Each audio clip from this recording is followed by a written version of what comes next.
Please subscribe if you have not already. Okay. Today, the administration announced a historic new donation in the global fight to defeat COVID-19. President Biden announced that the United States is purchasing an additional 500 million Pfizer vaccines to donate to low and lower middle income countries around the world. Before today, the United States had already committed to donating over 600 million doses to the world. That includes 500 million Pfizer doses that we purchased earlier this summer to donate to 100 countries in need, the largest donation of COVID-19 vaccines by a single country ever. Overall, we have now shipped nearly 160 million of these doses to 100 countries around the world, from Peru to Pakistan, Sri Lanka to Sudan, El Salvador to Ethiopia.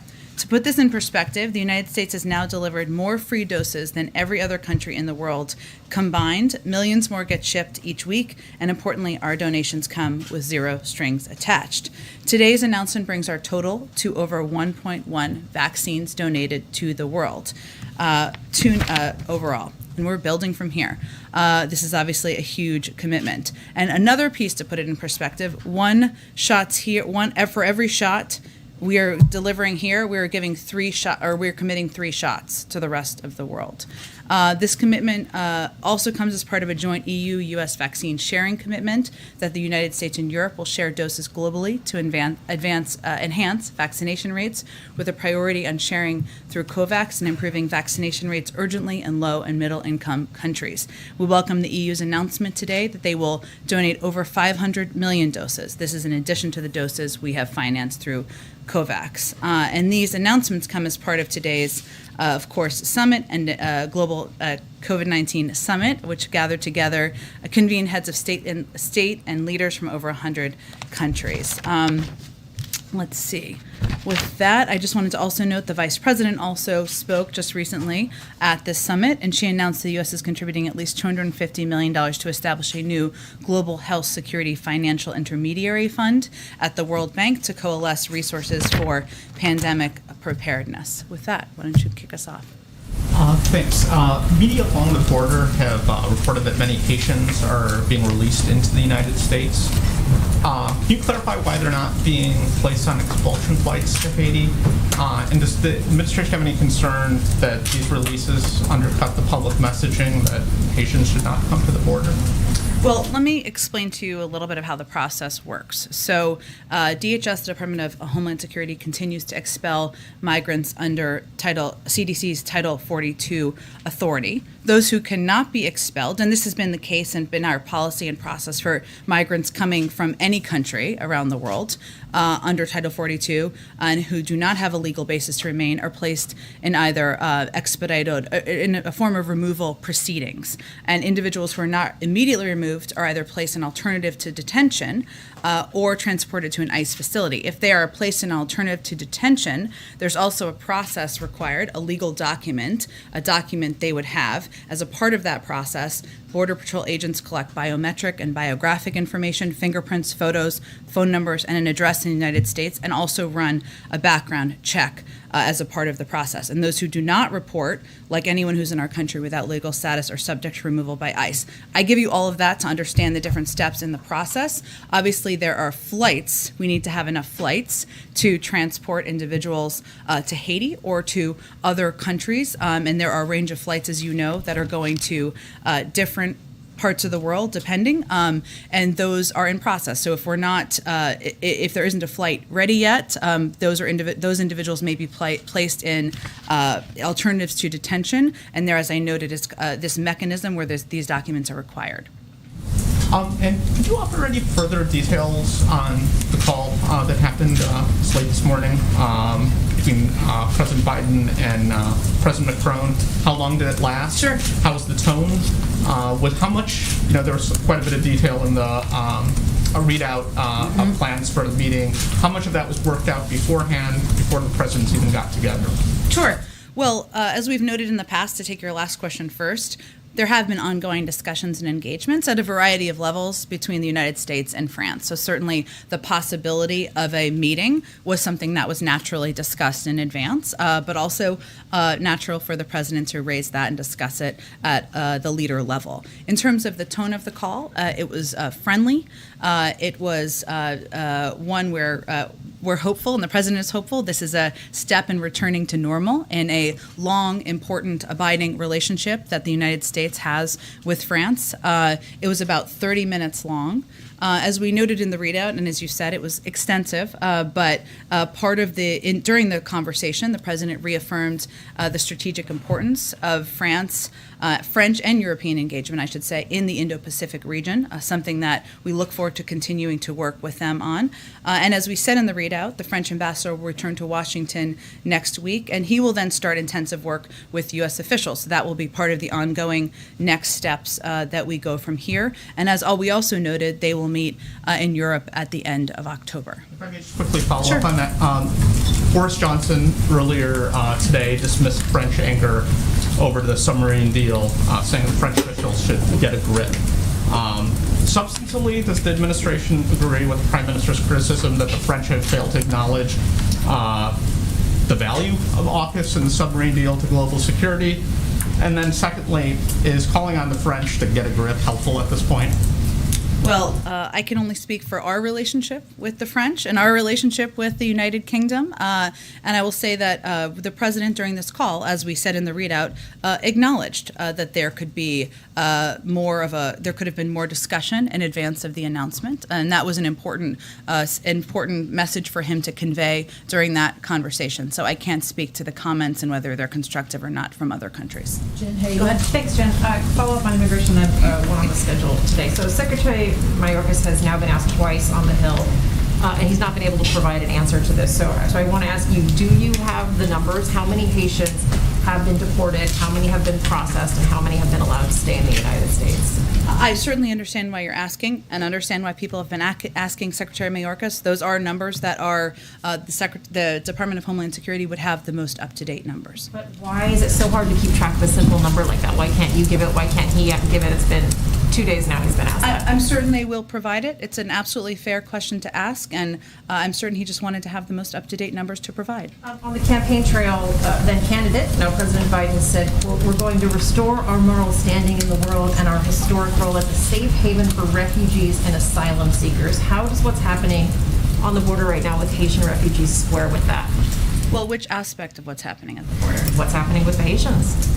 Do you mean the photos Them we've being seen, sent or do out, you the mean photos? Yeah, them not. Well, first, we understand and agree that this has been an incredibly heart-wrenching issue. We've watched the photos of Haitians gathering under a bridge, many with families, and the horrific video of the CBP officers on horses using brutal and inappropriate measures against innocent people.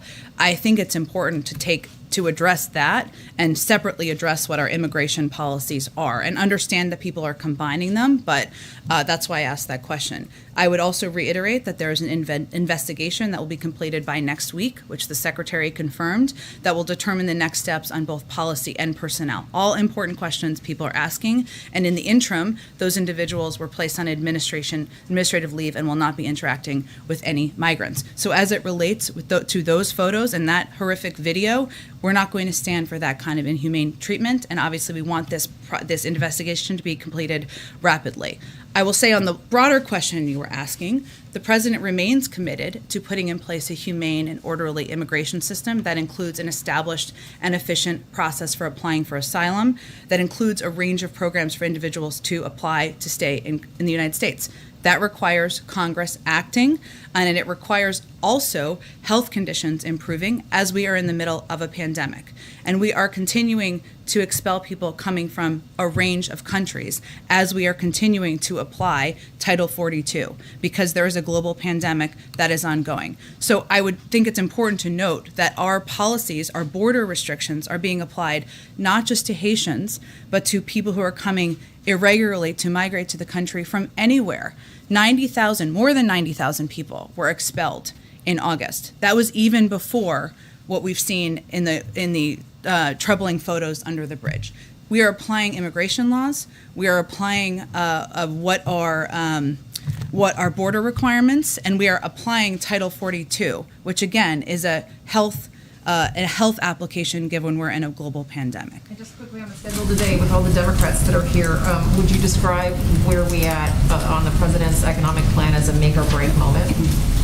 I would never describe it that way, but I would say, look, this is an important moment where we're in a pivotal period of our negotiations and discussions, and we always knew and have always known that as we get close to points where there are votes called or where there are key moments that Congress has on the calendar, that there needs to be deeper engagement by the president. That's what you're seeing happen today, as you've seen in our announcement of his schedule. He's meeting not just with leadership, he's also meeting with members of a range of caucuses across a broad spectrum of beliefs in the Democratic Party. And he sees his role as uniting and as working to bring together people over common agreement on a path forward. And that's his objective. So yes, these meetings are important. He's looking forward to hearing from people and looking forward to playing a role in bringing people together over achieving our shared goal of lowering costs for people and making the tax system more fair. Oh, go ahead, April, and then I'll go. Jen, just bear with me because there are a lot of moving parts on this issue. Members of the Congressional Black Caucus were here today meeting with the National Security Team, Cedric Richmond and Susan Rice. Yep. Can you give us an update, because they were talking about Haiti, the immigration issue at the border. Could you give us an update on that and what is expected for tomorrow's meeting with civil rights leaders, be it teleconference or what have you, with White House officials? Just what do you mean by an update exactly? An update on what happened in the meeting? What happened in the meeting, what was given to them, what did they ask for? Because black leaders are making big asks of this crisis moment. Tell me more about what you think they're asking for. Okay, what they're asking for, the asylum process, what does that look like? Reverend Al Sharpton is going to the border tomorrow to see what that looks like, if people are actually being able to get asylum who's here. Also, you talked about the condemnation of what the patrol agents were doing with the reins or whip, whatever, with the intent to lash, to hurt people, to keep them away from the border. They want to know, is that practice going to still be in place? Horses and the lashing, those kind of issues. So I just wanted to have clarity on exactly what you were asking about, April. That's it. On the second piece, there is an investigation that is ongoing that the Secretary of Homeland Security has made clear he wants to happen quickly, and he wants the outcome to be done by next week. Once that process is concluded, that will help be a determinant in any policy decisions and personnel decisions, both. All important questions. I'm sure that was what was conveyed as well. On the first part, I think in the answer I gave just a few minutes ago here, I think what we are conveying to anyone who are our partners, whether they are civil rights leaders, members of the CBC, and others who have important questions here, is how outraged we also are by these photos and this video, our commitment to this investigation, but also how our immigration processing system works. And in response to Amar's question before, what I tried to lay out is what happens, right? No matter where you are coming from, if you are irregularly migrating, we are still applying Title 42 because we are in the middle of a public health crisis. This is what is conveyed to anyone who has questions. Those individuals who are eligible to stay in the United States through a range of our programs, that they would be allowed to stay in the United States through a range of our programs. If they are, there are some who are placed into removal processes where they also can make the case, whether it's fear of returning back to countries, etc. They will go through the process as well. So I'm sure what they are doing is explaining exactly what our immigration processes are and reiterating as well our outrage at the photos and the video. So bear with me because this is moving pieces, but with asylum, there are people, advocates, immigration advocates, especially for advocating for the Haitian migrants right now. They're saying that this administration is breaking UN policies and its own policies by moving people out before allowing them to ask for asylum. Is that the case? First of all, April, what we are doing, one, Haiti has temporary protected status for people who arrived here before July 29th. That is not a status that most other people who are irregularly migrating from other countries have. As individuals, as we go through this process, as I outlined just a few minutes ago, individuals who cannot be expelled under Title 42, a range of reasons why they may not be able to be. Those individuals are placed into removal proceedings. That is where the process would take place, where they would apply for a variety of programs. While they're in that process, they are required to also provide biometric and biographic information and data. So that's how the process works. What is important for people to know and understand is that this is how our immigration and border requirements apply to everyone, whether they're coming from Haiti or any country in South or Central America. You have Africans as well, that you said there are people from other places, but you have Africans, Cameroonians, Ugandans, and Senegalese who are coming to that border as well. What happens with them is they are looking for asylum? Do you lump them into the same category with the Haitians that are at the border, be it Del Rio or wherever along I the think border? the point I'm making, April, and then we just have to move on to get to more people, is that anyone who's coming from anywhere, if there's temporary protected status for their country, as there are for Haitians who arrived before July, that they can apply through that program. If they're coming from other countries where we don't have that status, then they are expelled according to Title 42. If they are not, if they can't be expelled according to Title 42, they're placed in expedited removal or in alternatives to detention, no matter what country they're coming from. Go ahead, Jeff. Thank you. Going back to the phone call this morning briefly with the French president, did President Biden apologize to Emmanuel Macron? He acknowledged that there could have been greater consultation. And the call, again, as I stated earlier, was a friendly call, and there was agreement that we wanted to move forward in our relationship. The French translation said that open consultation, quote, would have made it possible to avoid this situation. The English translation said the situation would have benefited from open consultation. So similar, but not entirely the same. So did the president apologize to his French friend? He acknowledged there could have been greater consultation, but again, this call was really focused on the path forward and returning back to normal and the important work we have to do with the French ahead. Was the president using this as a learning point, perhaps? Who does he believe, or should he have been more aware of the potential fallout from this? Has he had conversations with any staff members, like the Secretary of State or the National Security Advisor, about exactly how this breakdown happened? We always look to assess how we can make improvements to how we do consultations, and certainly they'll apply, and that part of that happens through conversations with members of his national security team, and we'll work to apply those moving forward. Does he hold Jake Sullivan responsible for this? He certainly doesn't hold anyone. He holds himself responsible, and certainly, though, he has a responsibility to talk to his team always about how we can best manage our diplomatic relationships, and that's what he does in any scenario. One more small question on the meetings this afternoon. On the price tag, is the president still committed to the $3.5 trillion price tag, or does he believe now that more flexibility on that number is warranted?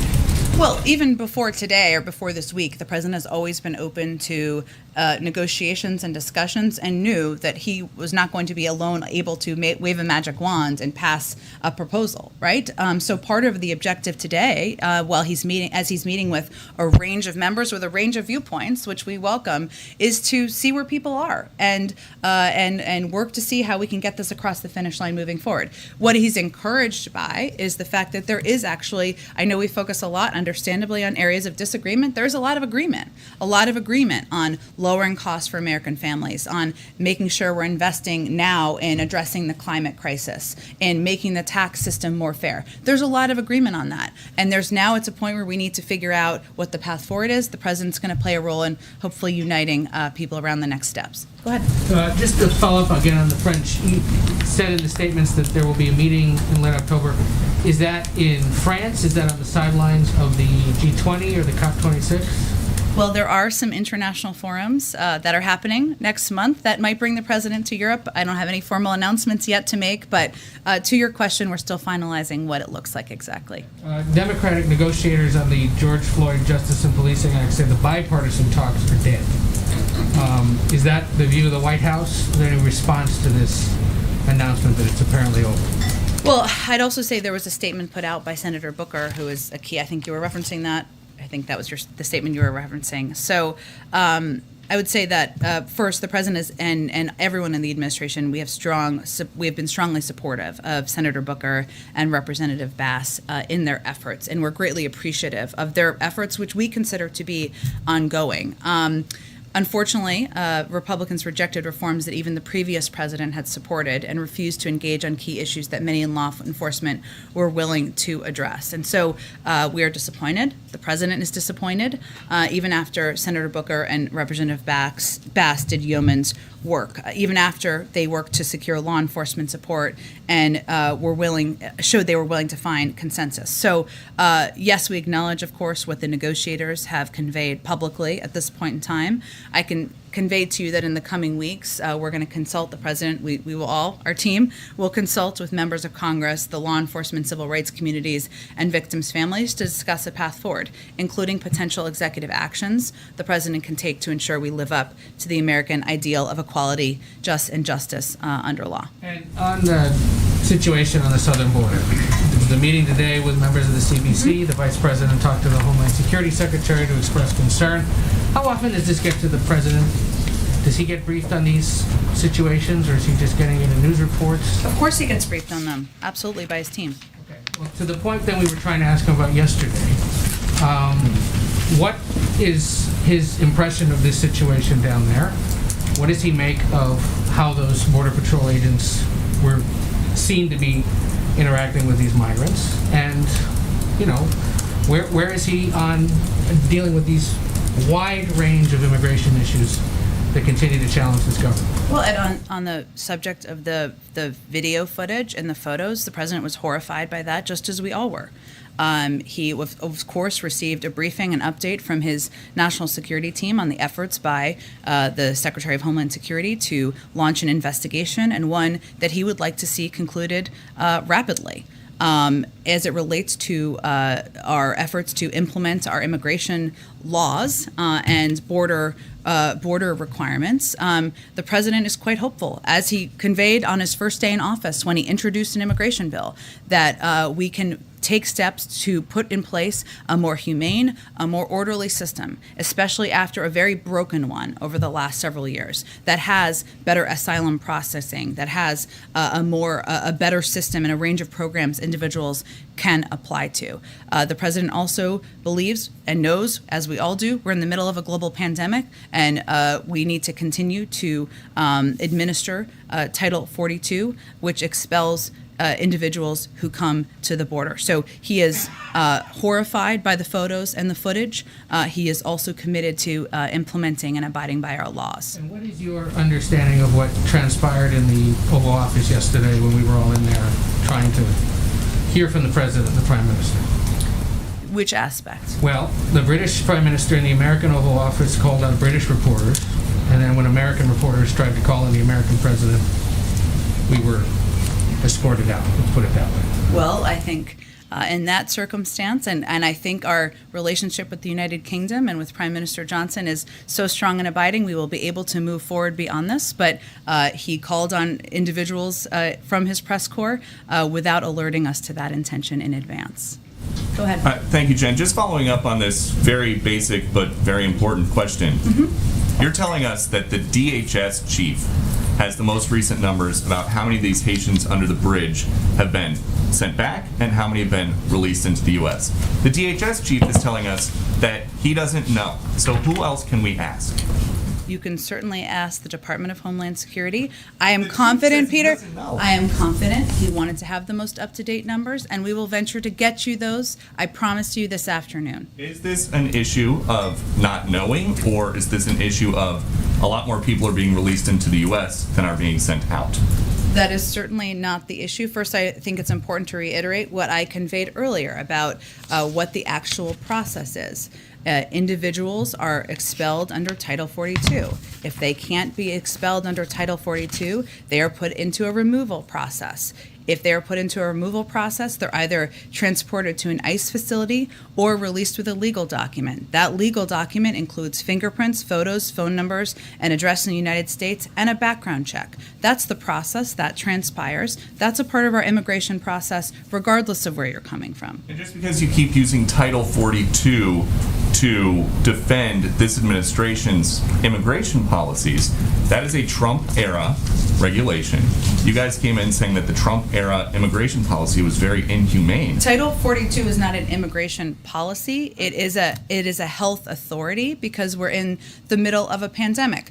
The Trump administration approach to immigration was inhumane and was immoral. That's why we need to put a new policy in place, and we need Congress to pass that policy. Unified control, democratic control of Congress. Many months in office, you have not even tried.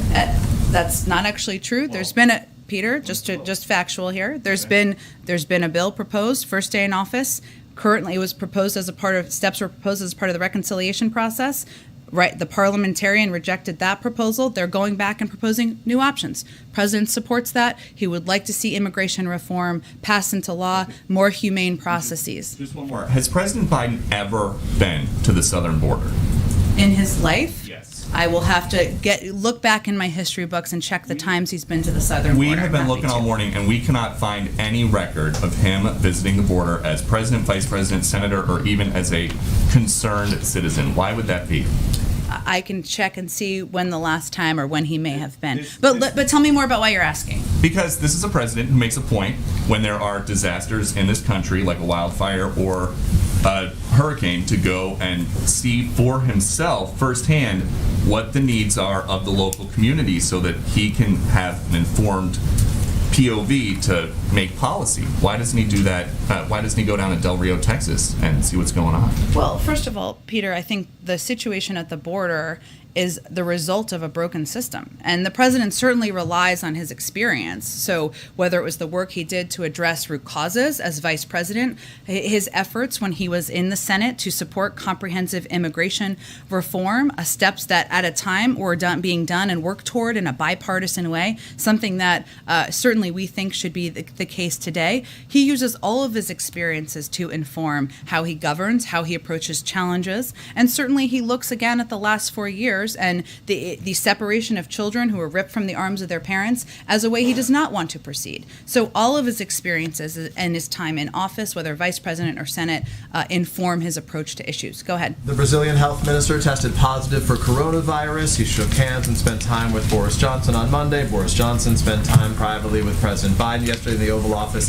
Can you just give us a sense of the level of concern at the White House about that? What, if anything's been done? How often the president is tested, and any updates? Sure. The president is tested regularly. I think I conveyed he was tested last week. I can check if there's more recent tests over the last several days, but as it relates to this specific incident, of course, we take our protocols very seriously. White House protocols and his presidential travel protocols are based on CDC risk mitigation guidelines, and that includes the CDC definition of a close contact to determine when someone may be at higher risk for contracting COVID. Based on this definition and precautions put in place by our team in the UN, we're not implementing any new protocols or new testing as it relates to those incidents. Nothing different. There's nothing different that happened in the last 24 hours since he was with Boris Johnson because of his exposure. Correct. Okay.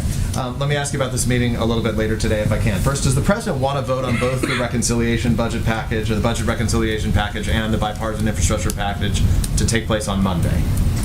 The president trusts the leadership of Speaker Pelosi and Leader Schumer, and certainly he'll work closely with them to get these across the finish line. Bottom line, Americans are watching this. Who needs to give here, the progressive Democrats or the moderate Democrats?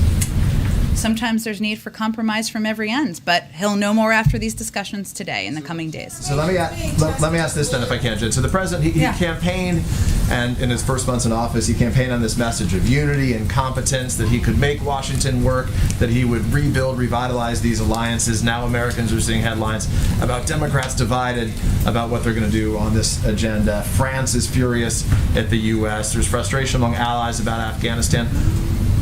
What should Americans make of that?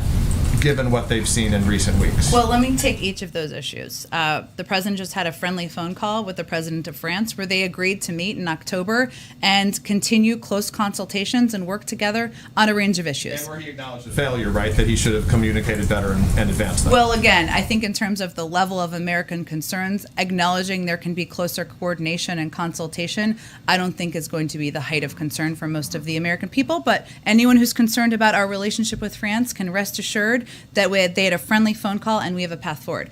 On the second, which is why I asked. on the second piece, I would say this is a messy sausage-making process. The president today, what Americans should be encouraged by is the president is bringing people of a range of viewpoints on big, important packages that are going to make their lives better here to the White House to have a discussion about it. He's rolling up his sleeves. He's welcoming them to the Oval Office. He'll have some COVID-safe snacks, whatever may happen.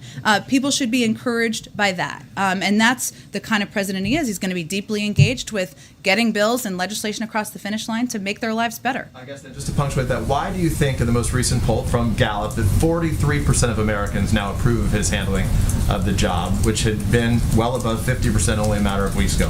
What do you think in the eyes of Americans has changed that you guys have not done well enough? Well, I think the country is going through a lot right now, and people are still under the threat of COVID. That is concerning to a lot of people. We see that in polls as well. Even as they approve of the president's handling of COVID, that's still something impacting people's lives. There's a great deal of anxiety about that. We understand that. But our objective is to keep pushing his agenda forward and keep making their lives better and, look at that over the long term. Go ahead.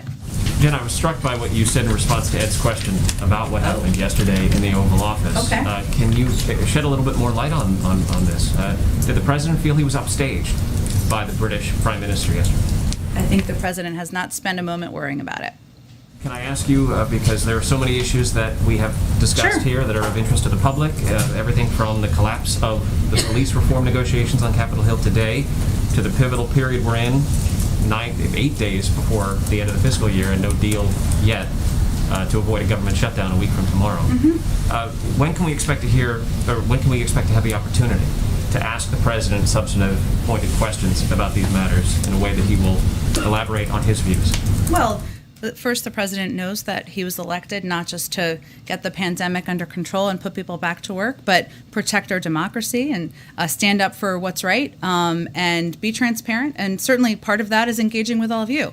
I would note that he answered questions 135 times leading up to September, 3 times last week. And he'll keep looking for forums to answer questions from all of you, something that he sees as vitally important to our democracy. But in this month of September, most of the occasions we've had have been fleeting. In fact, there are some occasions where he's only taken one question and walked away, and most of those occasions have occurred outside of this building.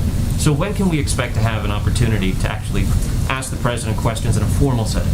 Again, Steve, I'm not trying to diminish or ask for a formal press conference, which certainly I'm sure we will have another one. But I will convey to you that as it relates to providing information to the public, elevating the importance of the freedom of press to our democracy, that I don't know that the format, whether it is multiple shorter Q&As or a longer formal press conference, is at the top of the list of the American public's concern. We intend to raise the matters of concern to the public at those press conferences. As you have during 140 times you've asked the president questions. Go ahead.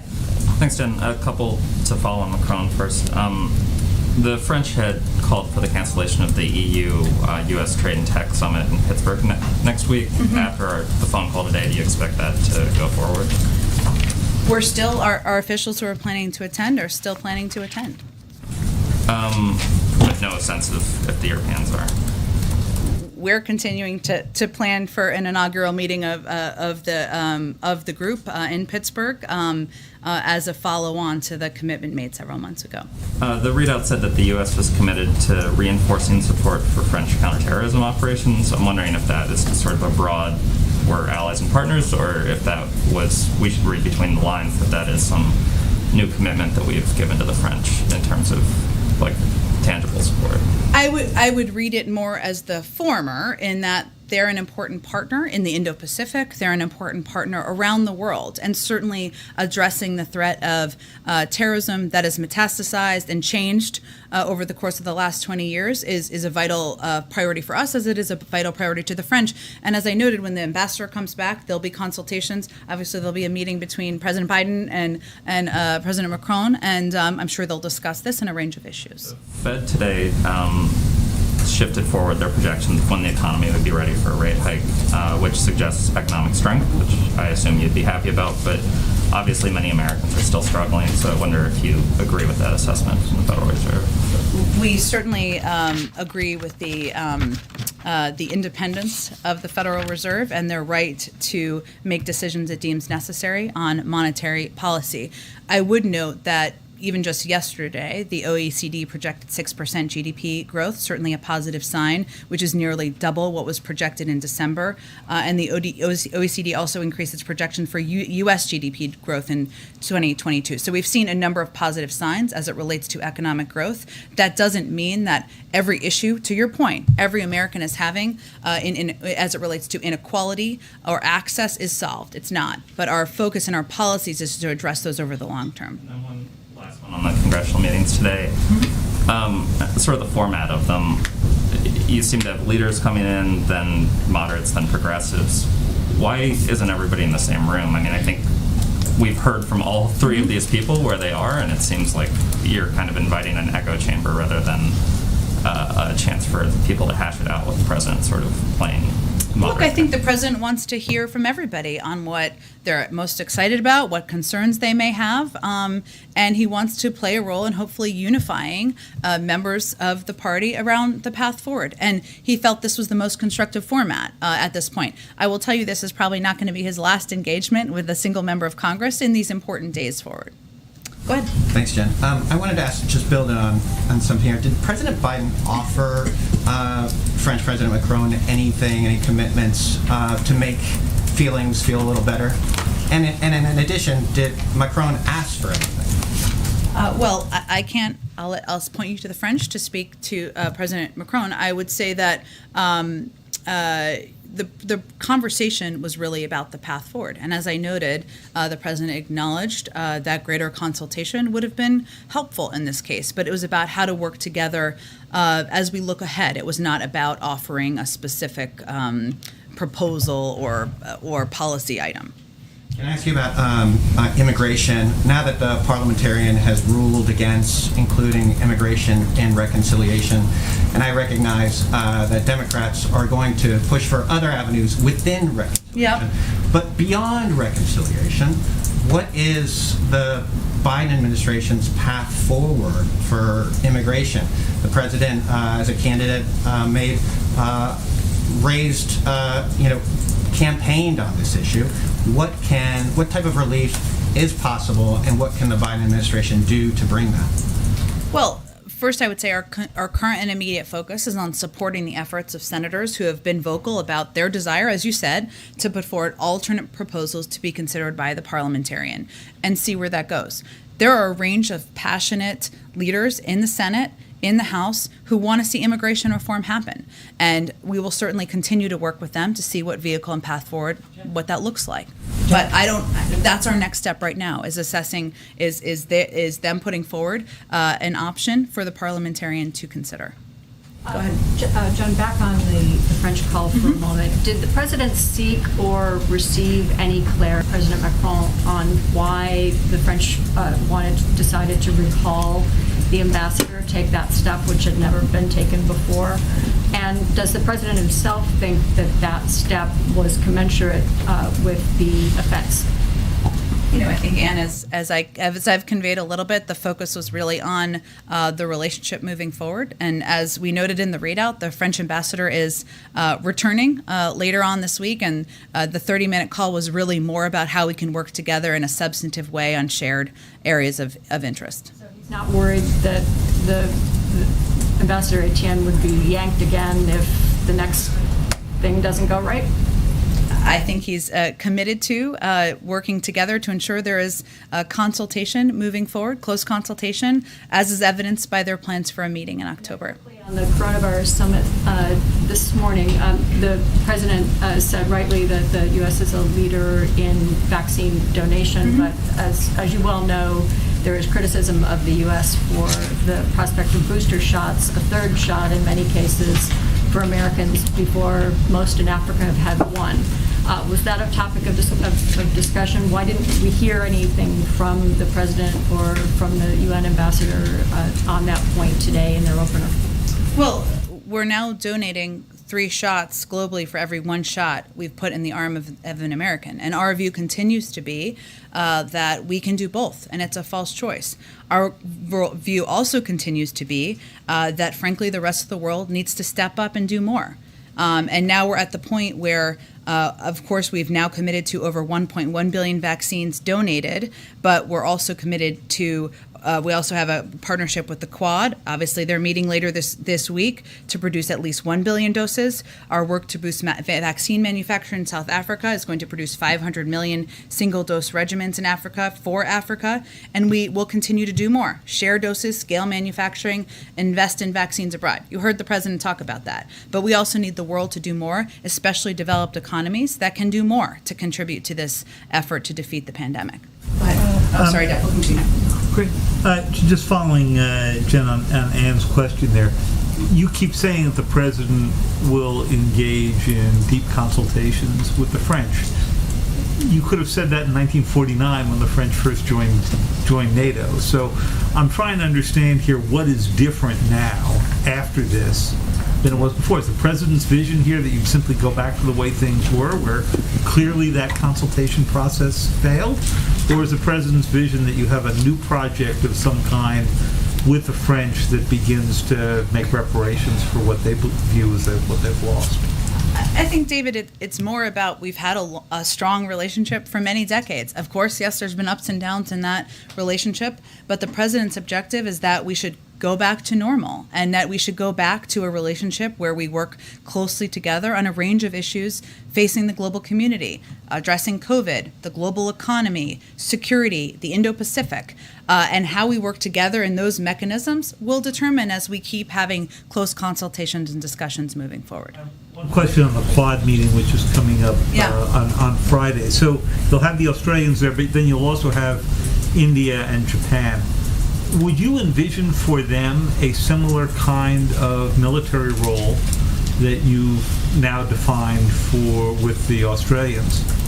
AUKUS, what would it become? JAUKUS? JIAUKUS? Awkward AUKUS? I don't know, something like that. Yeah. Look, I think, David, that the announcement of AUKUS last week was not meant to be an indication, and I think this is a message the president also sent to to Macron, that there's no one else who will be involved in security in the Indo-Pacific. Of course, it's a topic of discussion, an important topic in conversations, with the French, with a range of countries who have a direct interest in the region. I can convey to you that we will have a preview call on the Quad meeting, which I know there's a lot of excitement about, for probably tomorrow in advance of that meeting, where we'll go through more detail of the planned agenda for the meeting as well. Go ahead, Jeff. Jen, China's Evergrande agreed to settle interest payments on a domestic bond today. I know this is very wonky, but it's impacted. We love wonky in here. Everyone's a nerd in here in some way. Is the White House satisfied with that solution, and do you have more concerns about contagion from that particular company? Well, as I said the other day, and I'm happy to talk to the Treasury team to see if there's anything more we can offer. Obviously, the majority of their business is in China or has been in China, and we, of course, closely monitor the markets and the impact on the global markets, which is something certainly the Treasury Department does. So that's where we look and assess in terms of how it relates to the United States. So I don't have anything new to provide from here, but I'm happy to check with them if there's anything in addition. All right, and just to follow up on the meetings this afternoon, can you give us a sense of how President Biden plans to bridge those divides? I know he's going to listen, and I know you've talked about him even wanting to hear from all sides and be more engaged. How does he get there? What does he do? What does he say? What does he give up? Meetings haven't happened yet. Look, I think the president wants to play a role and in talking and reminding people of what we have in common, how we can be united in making people's lives better in this country. He understands, and he's been a part of the Democratic Party for 50 years. He understands there are disagreements. Some of those are on the margin, some of them are larger. He's going to listen, he's going to engage, and he's going to hopefully play a constructive role as the leader of the party, as the President of the United States, on moving this important agenda forward. But it's hard for me to assess in advance of the meeting. Maybe we'll have more to say after they're over. Go ahead. Thanks, Jen. On global vaccines, the administration has previously noted that there's been logistical challenges in getting vaccines out to the countries that are actually in need. Just with this latest round that you just announced today, has the administration adopted any new strategies for increasing the actual deployment of these vaccines, not just the procurement of them? Well, those cases, I don't know if are you referring to any specific country or just... In general, you all have noted that it is difficult. You're right. It has been.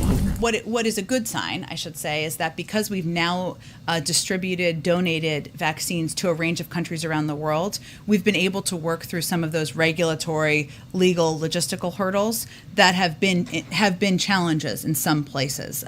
There are requirements in some countries as well that they have needed to address in order to make it easier to donate vaccines, whether it's ability to transport or maybe they have regulatory requirements. But now that we've done rounds of donating 160 million doses to a range of countries in the world, it should be easier moving forward. And building off that, are the places where these vaccines that you just announced going, are they the same range of countries that you all previously announced? Yeah, they are. So we're going to donate these doses to the same 100 low-income countries as we previously announced a donation of the 500 million doses to in June. So specifically, that's 92 low and middle-income countries as defined by Gavi's COVAX Advanced Market Commitment, and all African Union member states, and 8 additional countries to cover the African Union: South Africa, Namibia, Botswana, Gabon, Equatorial Guinea, Libya, the Seychelles, and Mauritius. And quickly, just on police reform, you mentioned earlier that this is not going to be the end of the administration's efforts, but are we looking at an end of bipartisan efforts in this way? When Biden goes back on the Hill to talk with Democratic leadership and potentially taking executive action of his own, are we going to see another round of attempting to work with Republicans on this issue, or is this officially a place where Democrats just think they have to go it alone? Well, we're never going to close the door to bipartisanship. Obviously, they just made this announcement today, and we'll see through consultations what the best steps are moving forward. And again, as I noted earlier, that includes leaving the door open to executive actions. Go ahead. Thanks, Jen. What's the level of concern right now at the White House about the possibility of a government shutdown next week? Well, until a CR has passed that funds the government, we'll certainly have a concern. But our goal and our focus is on preventing that from happening. Obviously, the House passed the CR with including raising the debt limit attached. The Senate could pass that today, and we could all rest easy. The government's not going to shut down. The American people could rest easy. We'll see what happens. Has OMB started working on contingency plans for that possibility of a shutdown? They're always working on contingency plans, but our focus is on preventing it from happening. Go ahead. Jen, I spoke with several organizations that have been helping Haitian migrants, and they're saying that even though you have been saying that the U.S. is going to continue with the immigration policies that we have, that it's not a fair process, and for a country that talks about racial justice in this country, that the policies aren't applied accurately. And so I asked them what are some things that they were talking about, specifically on the metering.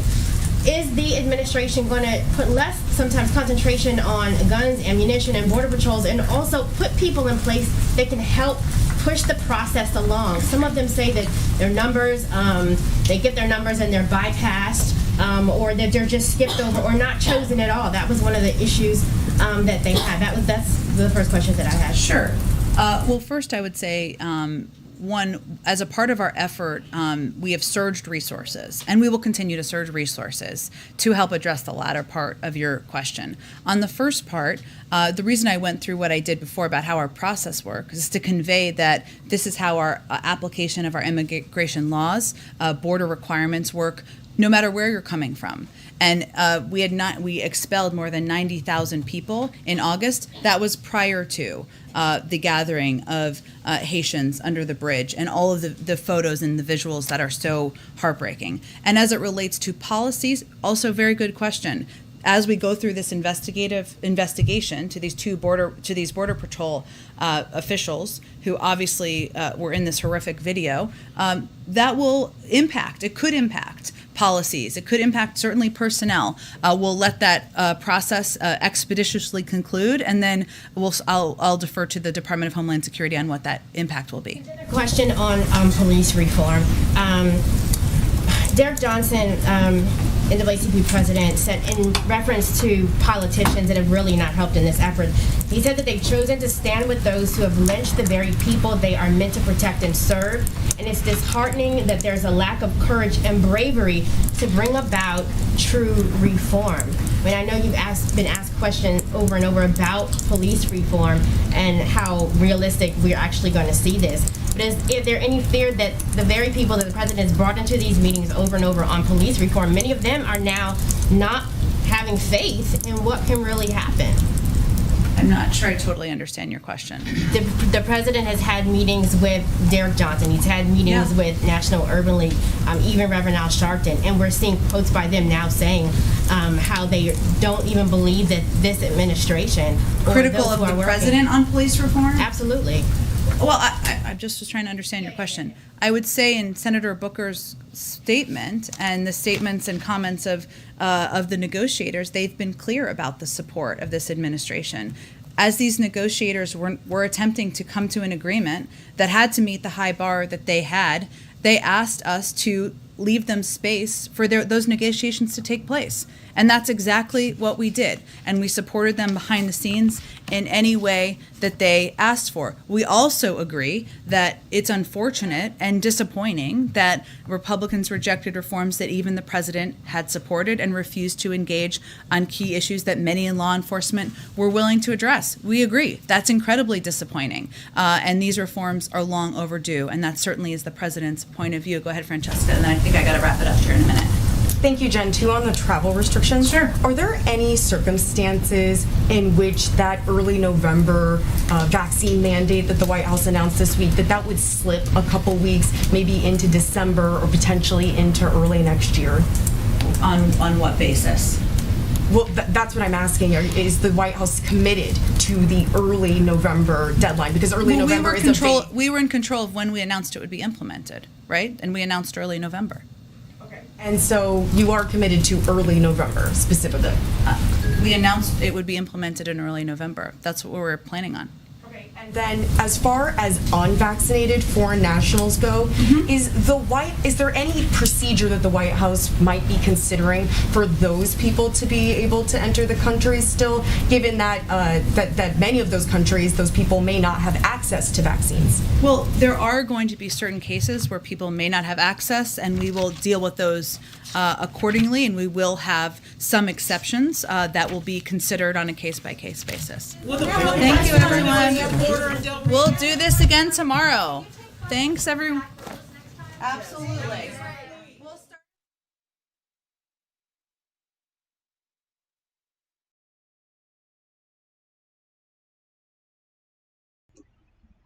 All right, folks, so that'll do it for Pesky on this one. We'll be back later tonight on this platform. Like, share, subscribe. If we have more breaking news, we'll be back with it. Thanks for being here. See you tonight, if not sooner.